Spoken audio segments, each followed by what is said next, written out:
Hey guys, I thought we could do an experiment today. Do y'all want to try something out with me? I have got this cup that's been sitting on my shelf for quite a while. I made this a couple of years ago with some different epoxy. It was not artistry epoxy. It's before I found them. And it shortly after I made it, it started to yellow. I've got a piece of paper here so you can kind of see that. So yeah, it's getting that yellow tint to it. It's just not as bright and pretty anymore.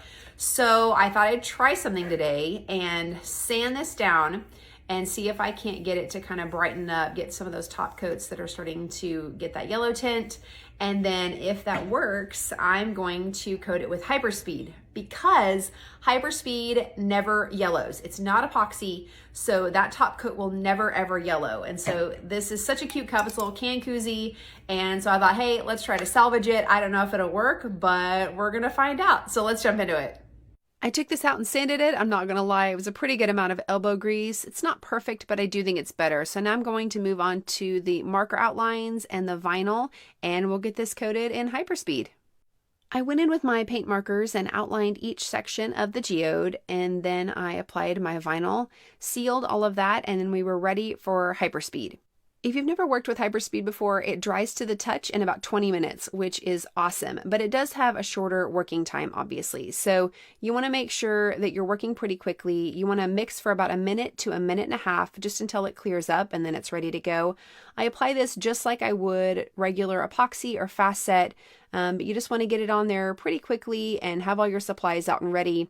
And then another trick is to use a torch to pop your bubbles instead of a hot air gun, because the hot air can displace the Hyperspeed and it may or may not have time to level back out. So torch is best.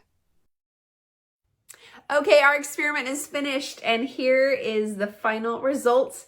Like I said, it's not perfect. I do wish I had been able to sand a little bit more of the yellow tint off, but it is a lot better and I'm pretty happy with the results. And now that it's got the Hyperspeed on, it's going to stay this bright. So lesson number one, don't use cheap epoxy. That was my mistake. Like I said, this was not done with artistry epoxy. It was just some cheap epoxy brand that I bought, so you get what you pay for.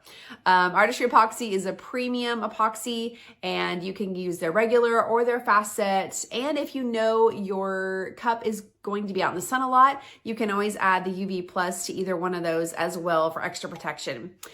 Tip number two is to make your final coat Hyperspeed, and that way your cup will stay nice and bright. So there you go. Hope you guys enjoyed that, and I'll see you on the next one.